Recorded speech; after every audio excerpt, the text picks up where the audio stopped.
रंग को राजा बनाने वाले शनिदेव हो रहे हैं मार्गी। क्या होगा आपके ऊपर फल, क्या होगा तुला लग्न और तुला राशि वालों का फल। नमस्कार मित्रों, सभी साथियों को नमस्कार। तुला लग्न और तुला राशि वालों के लिए जो शनिदेव मार्गी होने जा रहे हैं, पहले आप ये समझ लें कि मार्गी जो होने जा रहे हैं उसका आपके ऊपर क्या प्रभाव पड़ेगा, आपको उससे क्या लाभ मिलने वाला है, किन चीजों से आपको सावधान रहने की आवश्यकता है और शनिदेव आपके लिए क्या लाने वाले हैं। अपनी कुंडली को आप स्वयं जान सकते हैं, अपनी कुंडली के आप खुद स्टडी कर सकते हैं, अपनी कुंडली के अंदर में आप गोचर भी स्वयं देख सकते हैं। अगर आपको अपना लग्न पता है तो लग्न से देखें, अगर आपको अपना लग्न डेट ऑफ बर्थ नहीं पता है, अगर आपको अपना पता है कि मेरी राशि तुला राशि है तो तुला राशि पर देखें। मित्रों, ये जो है तुला राशि की कुंडली है, तुला लग्न की कुंडली है। तुला लग्न का मतलब ये हो गया कि लग्न में 7 नंबर लिखा हुआ होगा तो तुला लग्न होगा, और अगर चंद्रमा जहां पर है और वहां पर अगर 7 नंबर लिखा हुआ है तो वो तुला राशि होती है। मित्रों, दो प्रकार से गणना की जाती है, प्रेडिक्शंस की जाती है, पहला लग्न से, दूसरा चंद्र से। अब बहुत सारा प्रश्न ये आ जाता है कि हम किसको माने, लग्न को ज्यादा माने या चंद्र को ज्यादा माने। तो बात यह है कि चंद्रमा हर 1.5-2 दिन में राशि चेंज कर लेते हैं, तो उनकी जो गति होती है वो बहुत तेजी से बदलती रहती है, जिसकी वजह से जो फल का जो होता है ना, वो पकड़ने के लिए हमें लग्न को ही पकड़ना होता है। और 70% जो फल होता है वो लग्न से फलित हो जाता है, और चंद्र कुंडली से जो फल मिलता है वो 30% मिलता है। तो मित्रों, अगर आप लोगों को अपना बर्थ डिटेल पता है, अपना लग्न पता है, तो अपना लग्न से फल देखिए। अगर आप लोगों का तुला लग्न है, तुला लग्न में जो लग्नेश होते हैं वो शुक्र होते हैं, और पिछले जब से शनिदेव पहले आपके चतुर्थ भाव में थे, फिर जनवरी में आ गए आपके पंचम भाव में, और शनिदेव वक्री थे। वक्री होने का मतलब क्या होता है? वक्री वर्ड जो होता है वो एक इल्यूजन होता है, वो सूर्य से जब दूरी पर चले जाते हैं, और शनिदेव तो साल में 140 दिन वक्री ही रहते हैं, और चूंकि वक्री हो जाने के बाद उनका शुभ फल देने का जो कैपेसिटी है वो कम हो जाता है। जिस किसी की कुंडली में जब कोई ग्रह वक्री हो जाता है तो उसके बहुत सारे परिणाम आते हैं। पहला परिणाम क्या होता है कि अगर किसी का वक्री ग्रह हो तो उसके हिसाब से वो वक्र फल देने लगता है, पीछे की राशि का फल देने लगता है, और अपने घर की राशि का भी फल देने लगते हैं, लेकिन शुभ फल कम हो जाता है। अब क्या होगा, ब्रह्मांड में गोचर में 4 नवंबर को जो शनि देव हैं वो मार्गी होने जा रहे हैं, यानी कि उनकी जो स्पीड है वो उस हिसाब से हो जाएगी कि इल्यूजन जो था वो खत्म हो जाएगा। रेट्रोग्रेड प्लैनेट में ये ऐसा लगता है कि वो उल्टे गति से चल रहा है, और उसका जो प्रभाव है मानव जाति पर, जो भी धरती पे रहते हैं, उसका प्रभाव पड़ता है। तो शनिदेव का प्रभाव अभी विपरीत पड़ रहा था हर राशि पर। अब डिपेंड ये करता है कि हर राशि में शनिदेव किसी न किसी भाव के अलग मालिक रहते हैं। तो मित्रों, आपकी कुंडली में चूंकि तुला लग्न की कुंडली है तो चौथे और 5वें भाव के मालिक आपके शनिदेव हैं, और चौथा भाव जो होता है वो भूमि का, भवन का, वाहन का, माता का, इन सारी चीजों का होता है। पंचम भाव क्या होता है? अब यानी कि समझ लीजिए कि ये जो चौथे और 5वें भाव का जो फल था वो फल से आपको दूरी बनाए हुए था। जितने दिन तक वक्री थे, ये जो इनके जो शुभ फल है चौथे और 5वें भाव के, इन शुभ फलों से आपकी दूरी बना दी गई थी। पंचम भाव जो होता है वो अकस्मात धन का भी होता है, बुद्धि का भी होता है, संतान का होता है, कॉम्पिटिटिव एग्जाम्स का होता है, प्रेम विवाह का होता है, और किसी न किसी प्रकार से अप्रत्याशित धन का भी होता है। तो अगर इन सारी चीजों को हम मिला करके देखें तो ऐसा लगता है कि इन सारी चीजों से आपकी दूरी बढ़ गई थी जब तक ये शनिदेव वक्री थे। इन बीच में, इसी बीच में, इससे पहले की बात यह भी थी कि जो गुरुदेव जो थे, गुरु, वो भी गुरु चांडाल योग में फंसे हुए थे। तो सबसे ज्यादा जो बड़ी समस्या आई वो तुला लग्न वालों के विवाह में जरूर आई। साइंटिफिक एनालिसिस है ये कि जब कभी वक्री ग्रह की दृष्टि पड़ती है सप्तम भाव पर या सप्तमेश पर, या फिर 7th हाउस किसी भी वक्री ग्रह से प्रभावित होता है तो विवाह में देरी होती है, अनावश्यक देरी होती है, विवाह हो नहीं सकता, बहुत सारा उपाय करना पड़ता है। या फिर अनावश्यक बाधाएं आती हैं। अब देखिए शनि देव यहाँ पर आपके पंचम भाव में वक्री होकर के बैठे हुए थे और तीसरी दृष्टि दे रहे थे सप्तम भाव पर। सप्तम भाव में बृहस्पति और राहु बैठे हुए थे और दोनों का गुरु चांडाल योग था। यानी कि बहुत सारे तुला लग्न वालों का जो विवाह से संबंधित जो समस्या थी उन्होंने बहुत झेला है, अपने आप को निश्चित रूप से झेला है। अब क्या होगा, हमेशा ज्योतिष का एक काम है, भटकाना काम नहीं है, अंधविश्वास फैलाना काम नहीं है। ज्योतिष का बस एक काम है कि जो कैलकुलेशंस आती हैं वो आपके सामने रखना और उस कैलकुलेशन के आधार पर आप उसमें कितना देख पा रहे हैं, या ज्योतिष आपको कुछ रास्ता जरूर दिखला देते हैं।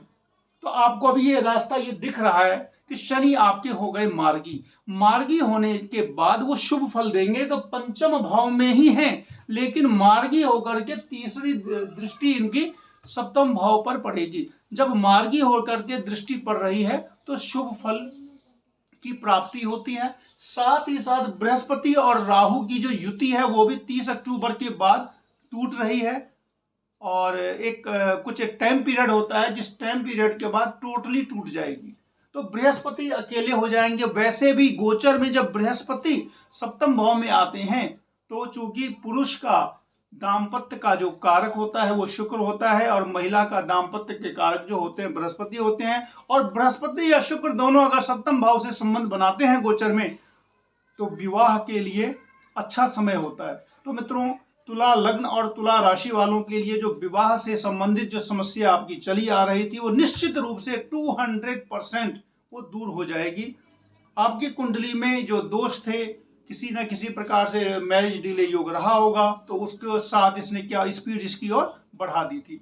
दूसरी बात क्या आती है कि पंचम भाव और चौथा भाव दोनों ही एक केंद्र है, दूसरा त्रिकोण है। जब कभी किसी कुंडली में चौथा भाव और पांचवा भाव का स्वामी एक ही प्लेनेट होता है तो उसको प्रबल बली राजयोग मिलता है। यानी कि वो जो प्लेनेट है आपको वो हमेशा अच्छा शुभ फल देगा। चूंकि शनि पहले से वक्री थे, वक्री होकर के और उसके साथ साथ गुरु चांडाल योग भी लगा हुआ था, तो ये दोनों चीजें आपके फेवर में नहीं थी। तो पंचम भाव आपका जो संतान का था, संतान की अभ्युन्नति का मार्ग जो रुका हुआ था, संतान की अभ्युन्नति होगी। पंचम भाव जो संतान के लिए जो प्रयासरत थे, अगर किसी न किसी प्रकार से कुंडली जनित दोष की वजह से समस्या थी वो दोष भी समाप्त ही हो जाएगा। यानी कि 4 नवंबर के बाद से शनिदेव आपके लिए एक राजयोग बनाने जा रहे हैं, बहुत बड़ा राजयोग, क्योंकि ऑलरेडी वो शनि आपका राजयोग दाता हैं, क्योंकि वो केंद्र और त्रिकोण दोनों के स्वामी हैं और साथ ही साथ उनको अपना भी बल मिल गया। मित्रों, मैंने पहले भी सभी वीडियो में ये कहा है कि जब कोई प्लेनेट खुद बलवान हो तो आपके लिए भी वो अच्छा करते हैं, और जब कोई प्लेनेट खुद उसके अंदर पीड़ा होती है या फिर वो खुद ही मजबूत नहीं है तो फिर वो शुभ फल नहीं देते हैं। तो जब कभी वक्री ग्रह और पापी ग्रह हो और वक्री ग्रह हो तो उस समय में वो जातक को काफी परेशान करते हैं। तो काफी परेशानी आप झेल चुके हैं। निश्चित रूप से परेशानी हर प्रकार की है, संतान की, अभ्युदय की, संतान प्राप्ति की, विवाह की, धन प्राप्ति की, और आप बहुत दिन से प्लान बना रहे हैं कि हम अपना मकान ले लें, अपार्टमेंट ले लें, जमीन ले लें, लेकिन पता नहीं कुछ ना कुछ ऐसा सर्कमस्टेंस आपके साथ होता चला गया कि आपके साथ ये सारे काम नहीं बने। लेकिन निश्चित रूप से 4 नवंबर के बाद शनिदेव जब मार्गी हो जाएंगे तो आपको शुभ फल मिलेगा। इसी के साथ अभी इस बीच में और क्या क्या फायदा मिलने वाला है मित्रों, एक मैंने लिखा है यहाँ पे द्वादश शुक्र लग्नेश अभी आपके द्वादश भाव में चले जाएंगे। द्वादश भाव मित्रों, द्वादश भाव जो होता है वो शुभ फलदाता नहीं है, ये एकमात्र शुक्र को ही इसका शुभ फल मिलता है कि 12th हाउस में जब शुक्र चले जाते हैं तो वो एक बहुत बड़ा विपरीत राजयोग कह सकते हैं या प्रबल बली राजयोग कह सकते हैं कि द्वादश शुक्र नाम का एक बड़ा योग बनाते हैं। जब कभी लग्न से, सूर्य से, चंद्र से, तीनों से बन जाए तब तो मिलनेयर योग ही बना देते हैं। तो जो धीरू भाई अंबानी जी की कुंडली में भी लग्न से, सूर्य से, चंद्र से, तीनों से द्वादश शुक्र योग कुंडली के अंदर में बना हुआ है, चाहे तो आप चेक कर सकते हैं। अब क्या होता है कि अभी गोचर में क्या हो गया कि शुक्र आपका द्वादश में चले गए, वो भी नीच होकर के, देख रहे हैं 6 नंबर में ये नीच होते हैं, और द्वादश भाव में जब नीच होकर के द्वादश शुक्र योग बना तो उसमें भी एक विपरीत राजयोग लगा, यानी कि आपके समय में यहाँ पे कुछ ना कुछ आपको फायदा हर प्रकार से होने जा रहा है, क्योंकि लग्नेश भी आपको फायदा पहुंचा रहे हैं। तब बात आती है कि आपकी कुंडली में कुछ ना कुछ तो दोष जरूर होगा। ऐसा कोई नहीं है धरती पे जिसने जन्म लिया है उसकी कुंडली में प्लस भी होगा माइनस भी होगा।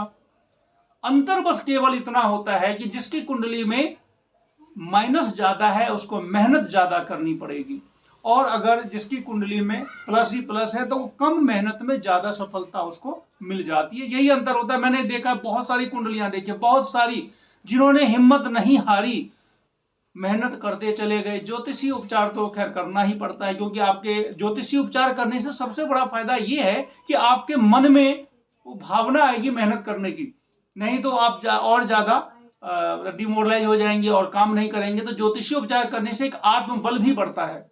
डायरेक्ट ये नहीं है कि आपने आज किया तुरंत फायदा हो गया। उसका सबसे बड़ा फायदा यह है कि आपके अंदर एक ऊर्जा आती है किसी भी प्रकार के ज्योतिषीय उपचार करने से। उस ऊर्जा को जब आप सही जगह पे लगा देते हैं, उस ऊर्जा को जब आप फिर सही जगह पे लगा देते हैं और आपका काम बन जाता है। तो इसके लिए थोड़ा सा ज्योतिषीय उपचार मैं आप लोगों को बतलाऊंगा।